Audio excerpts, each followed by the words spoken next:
taken during its first and second extraordinary session, and those taken at its 64th ordinary session on 10th December 2023. The authority notes with regret that despite several efforts, former President Mohamed Bazoum remains in detention, and no plan for transition has been developed by the CNSP government of Niger. The authority recalls ECOWAS's principle of zero tolerance for unconstitutional change of government, as enshrined in the ECOWAS and African Union protocols and other instruments. The authority reiterates its commitment to maintaining dialogue with the government of Niger with a view to securing the release of President Bazoum and agreeing on a transition timetable. The authority takes note of the Lent period and the approach of the holy month of Ramadan, and also takes note of the appeal made to the leaders of the region by His Excellency General Yakubu Gowon, former head of state of the Federal Republic of Nigeria and founding father of ECOWAS. The pleas made by the Malehous Foundation in Benin and several other personalities and humanitarian organizations. With regard to the withdrawal of the three countries, the authority notes that the withdrawal will have political, socio-economic, financial, and institutional implications for the three countries as well as for ECOWAS as a region. Political and security implications. The authority recalled that within the framework of regional cooperation against terrorism, violent extremism, and organized crime, the three countries benefited from about $100 million mobilized by UMOA within the context of ECOWAS Plan of Action Against Terrorism. Moreover, some funds allocation, about $7.5 million is being made towards supporting the three countries in acquiring equipment to help their fight against terrorism. The withdrawal will affect security cooperation in terms of sharing intelligence and participation in regional counterterrorism initiatives such as the Accra Initiative and the Multinational Joint Task Force. The authority recognizes that the withdrawal may also lead to diplomatic and political isolation at the international scene, where the countries have obtained bloc support for their candidates and candidatures in the contest for international positions within the African Union, the United Nations, and similar bodies. The authority recognizes that the withdrawal will automatically affect the immigration status of the citizens, as they may be required to obtain visas to travel around the region. Citizens may no longer be able to reside or set up businesses under ECOWAS arrangements and may be subject to diverse national laws. The three countries will cease to use ECOWAS passports, ECOWAS biometric national identity cards, and the region-wide ECOWAS brown card vehicle insurance. The authority recognizes that the three member states represent 17.4% of the region's 425 million population. Even though they represent 10% of the region's GDP, their departure will constitute a reduction of the market size of ECOWAS. The authority recognizes that intra-community trade may also be disrupted, especially trade in unprocessed goods such as livestock, fish, plant, agriculture produce, mineral products. It will also affect traditional handicraft products as well as industrial products of community origin. The authority further notes that the three countries are beneficiaries of several regional projects and programs, notably the Regional Food Security Reserve. The three countries host stocks from the regional reserve for a quantity of nearly 17,000 tons, or 52% of the regional food reserve. The Regional Support Program for Pastoralism in the Sahel, which is being funded by the World Bank to the tune of $215 million US, is also a project that benefits the three countries.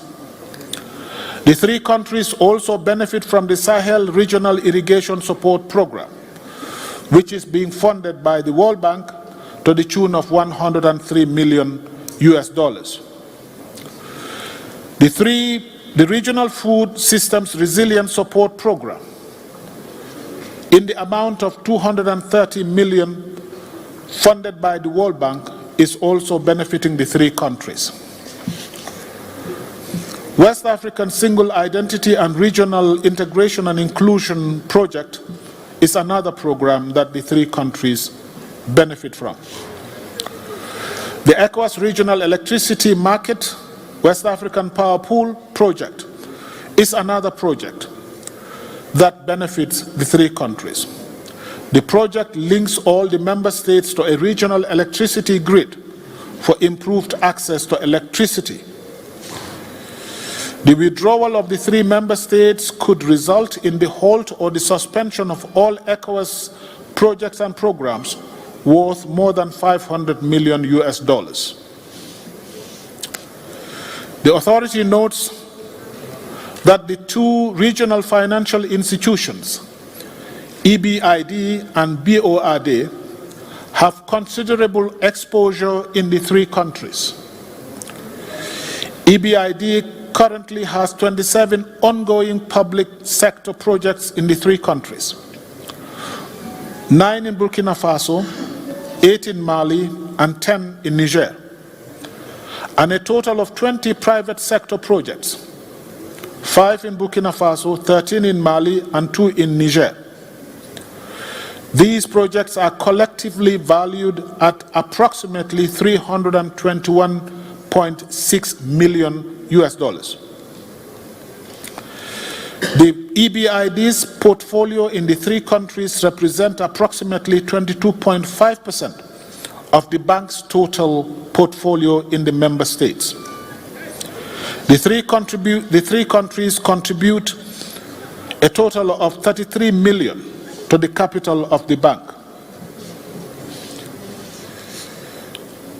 Reviewing the implications at the institutional level, the authority notes that the withdrawal will not only require the closure of 4 regional entities in Burkina Faso, 2 regional bodies in Mali, and 1 regional office in Niger, it will also affect the job security of some 130 ECOWAS staff who are citizens of the three countries.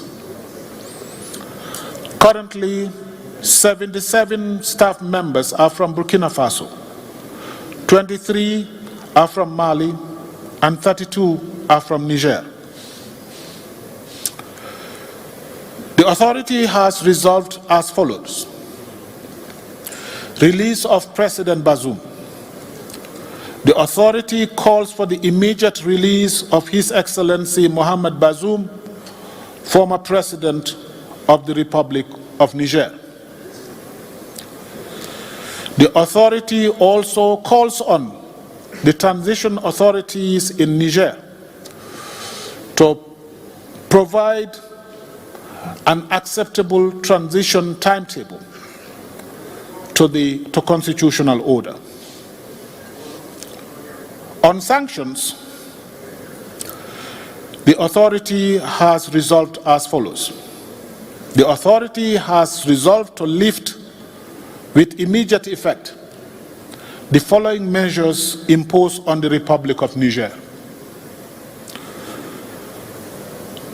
A, closure of land and air borders between ECOWAS countries and Niger to be lifted.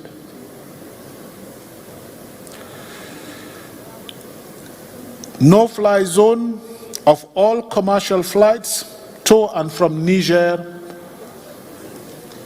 is to be lifted. Suspension of all commercial and financial transactions between ECOWAS member states and Niger is to be lifted. Freezing of all service transactions, including utility services, is to be lifted. Freezing of assets of the Republic of Niger in ECOWAS central banks is to be lifted. Freezing of assets of Niger state and the state enterprises and parastatals in commercial banks is to be lifted. Suspension of Niger from all financial assistance and transactions with all financial institutions, particularly EBRD and BRID, is to be lifted. Travel ban on the government officials and their family members is also to be lifted. This decision is based on humanitarian considerations, especially as we are in the month of Lent and as we prepare for the holy month of Ramadan.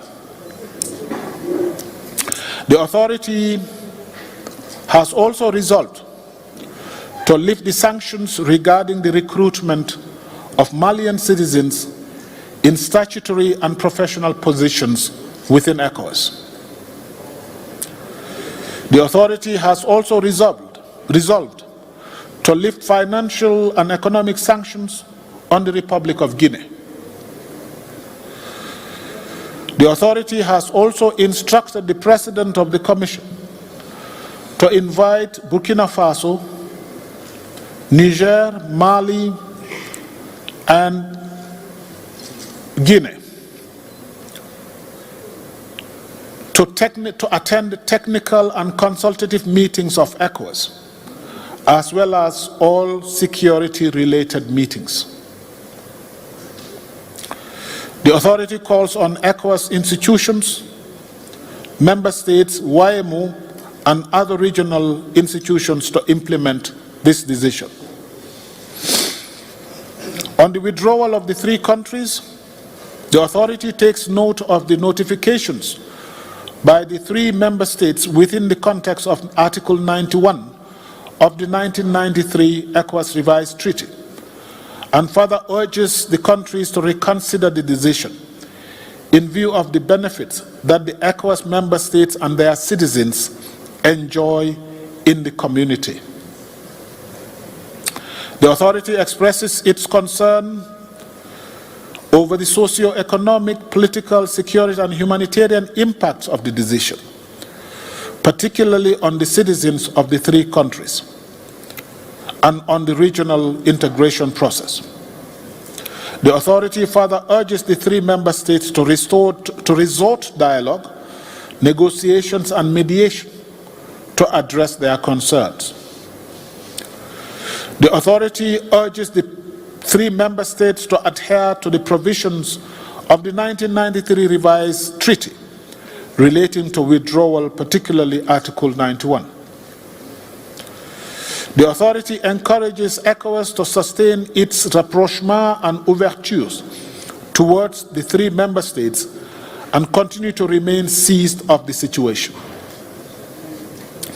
The authority urges ECOWAS to engage the African Union, UMOA, UN, and other international organizations in its dialogue with the three countries.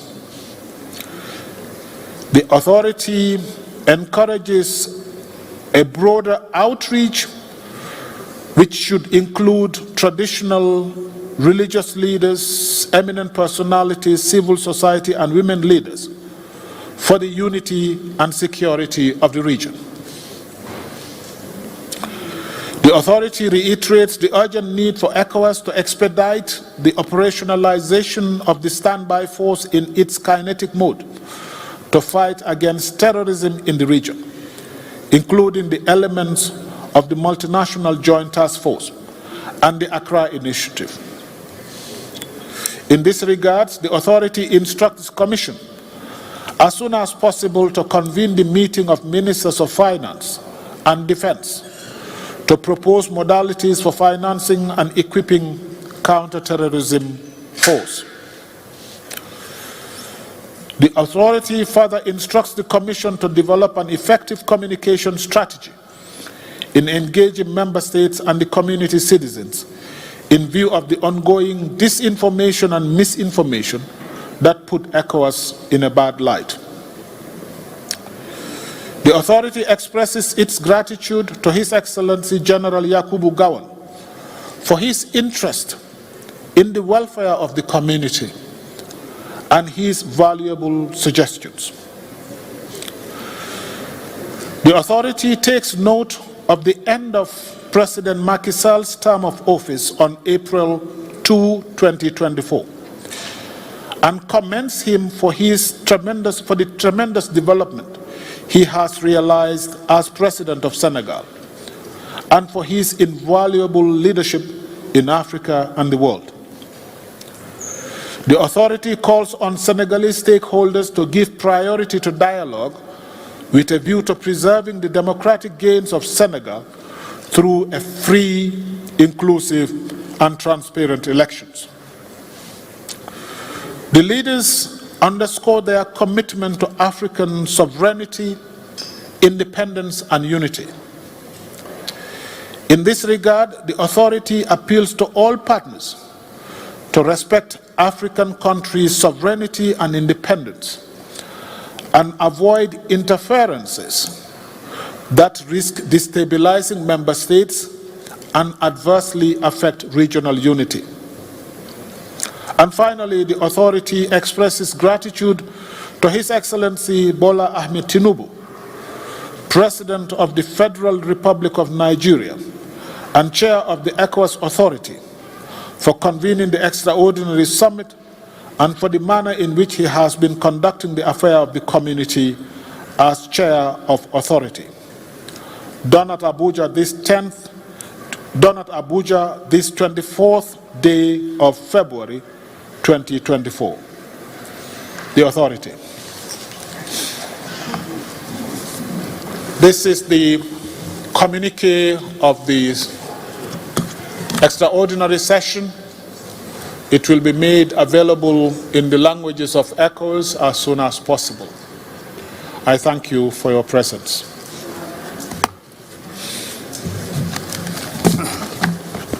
Thank you, Your Excellency. Ladies and gentlemen, as usual, let's keep the questions short. And if another journalist has already asked the questions you intend to ask, please, you step down. I'll start with TVC. Thank you, sir.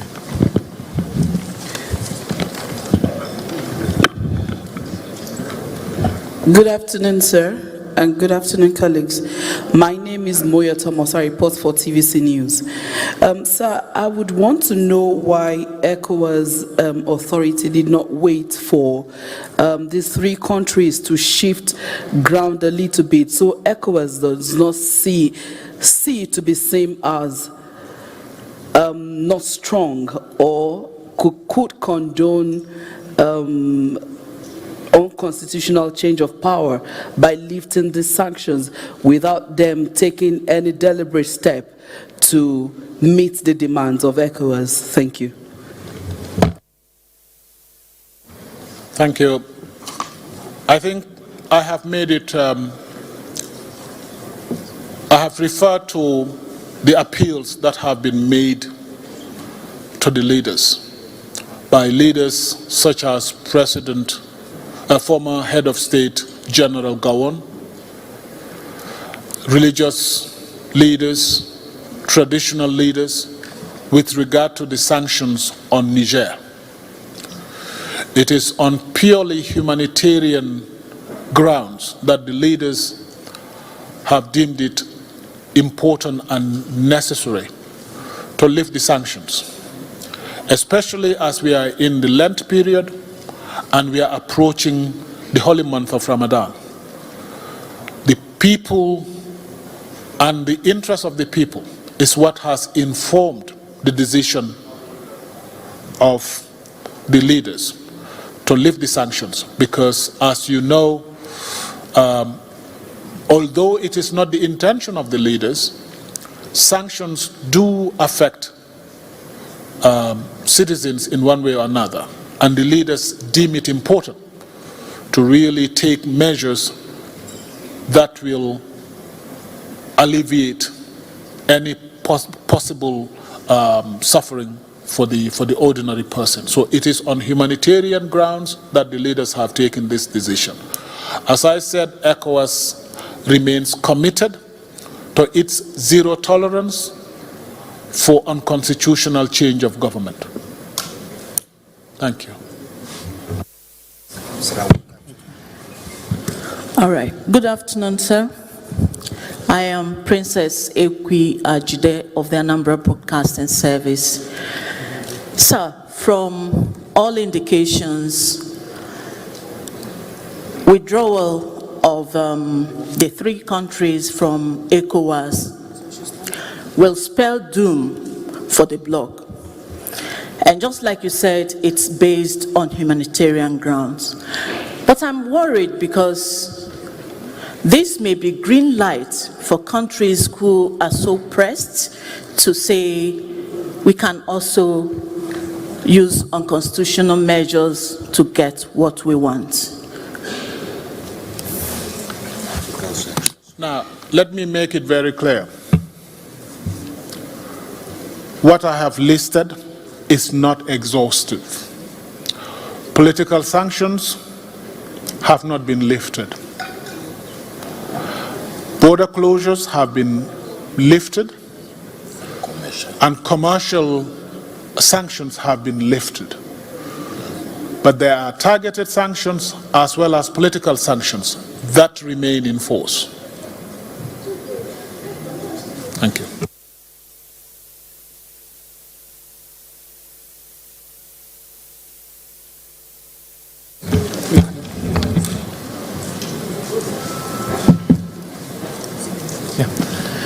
Hiya. I wasn't clear. Is it just Niger that the sanctions have been lifted on? And can I also ask a question about Senegal? Have you effectively welcomed Macky Sall back into the fold, and is that all in the past now, all the problems in Senegal?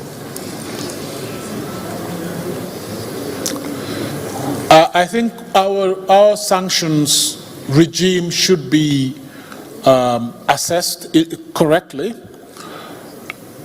The list I have given relates mainly to Niger because all the other countries still have political sanctions on them.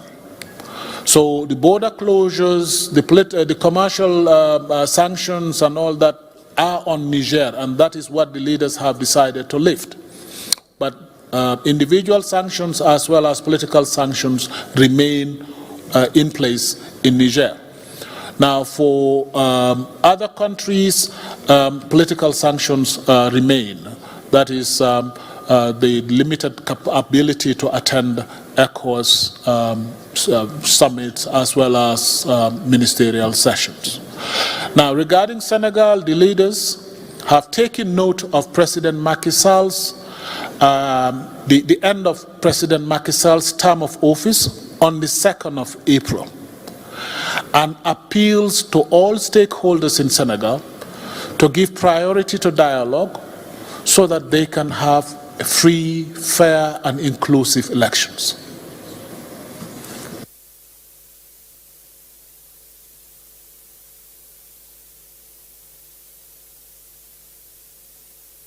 Okay. Good day.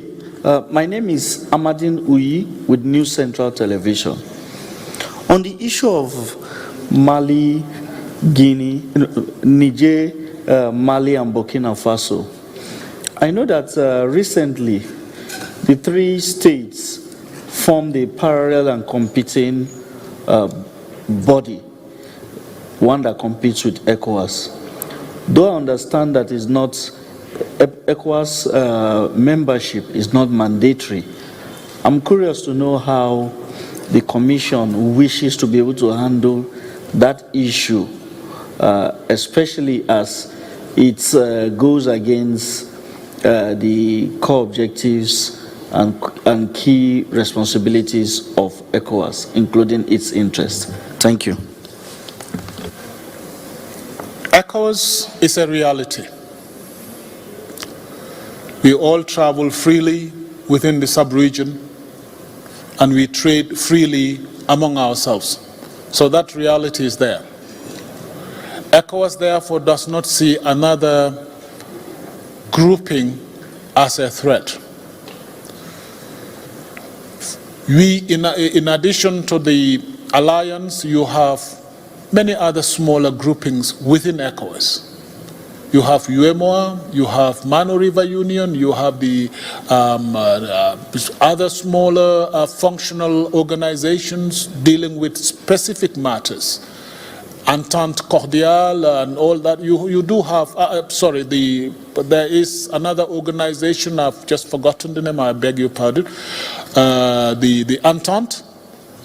And these are institutions that serve specific purposes within ECOWAS. So they are not in competition with ECOWAS. We don't see any organization as in competition with ECOWAS. We think we can complement each other. We just need to coordinate properly. Good afternoon, sir. Your Excellency, my name is Vincent Sokushi from Quality Television. Sir, now that the sanction is lifted, I want to know what efforts is the ECOWAS head of state going to do or put in place to ensure that to halt this unconstitutional change of power, knowing fully well that violators are not punished. Thank you. As I have said, let me repeat again. There is an array of sanctions. Some have been lifted, others have not been lifted. Not all sanctions have been lifted. You have political sanctions that are in place. You have individual sanctions that are in place. We felt there are certain sanctions that affect the common person a bit more, and the leaders on humanitarian grounds have deemed it important and necessary to remove those sanctions.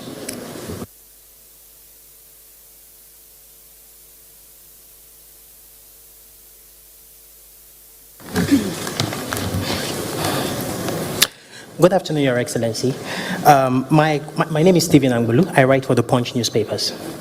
My question is about the alliances that these nations have built within the time they've been away and been under sanctions.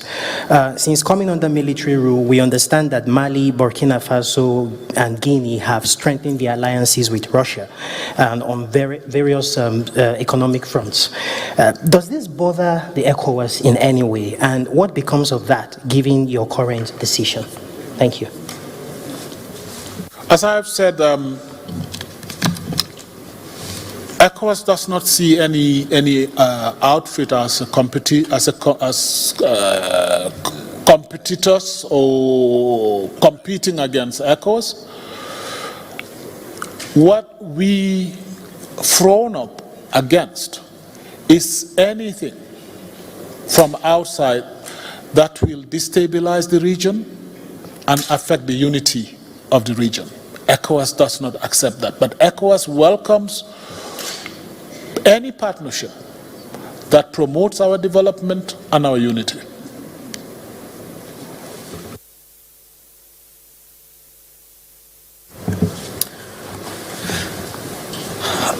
Good afternoon, Your Excellencies.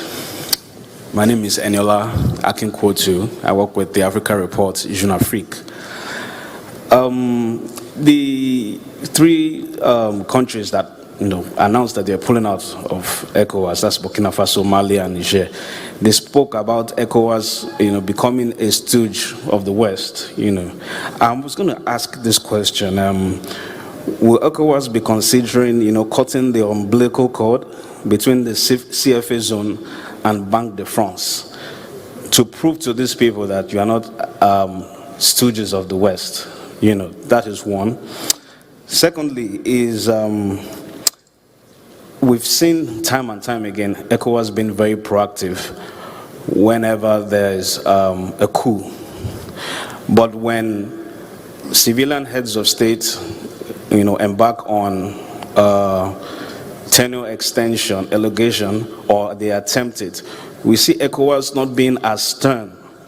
I'm going to ask, will ECOWAS or the civilian regimes in West Africa, will they acknowledge this and these democratic shortcomings and begin to address them? What's ECOWAS' plan to address this sort of thing in the long run? Thank you.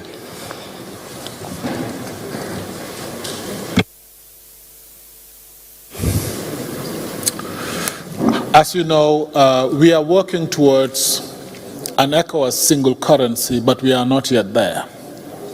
So for now, there is no single ECOWAS currency we can talk about, let alone a link of that currency to another central bank.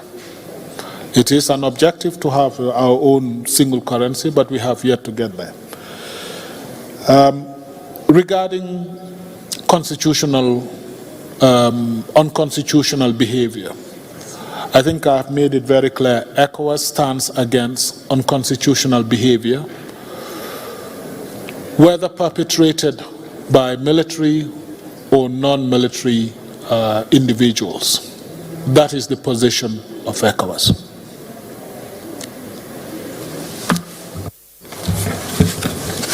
Good evening, Your Excellency. All protocols duly observed. My name is Jonas Ezeke from Daily Champion. I want to ask, sir, is the authority of ECOWAS head of states and government going to have another summit where they will deliberate on human rights issues as it affects citizens of member nations? Or if they are not going to have such summit, why is the authority of the head of states and government not looking at issues of human rights as it affects member countries' citizens? Thank you, sir. I think human rights is extremely important to ECOWAS and to ECOWAS member states and to ECOWAS leaders. And the subject is discussed regularly, perhaps maybe not as prominently as you may have wished. But I can assure you that even this discussion we are having on constitutional change of government covers elements of human rights of citizens. And this is why ECOWAS insists on constitutionalism, ECOWAS insists on rule of law, because these sit at the heart of human rights defense and human rights protection. Thank you, Your Excellency. We've come to the end of the press conference. Thank you, ladies and gentlemen of the press. Thank you. Well done.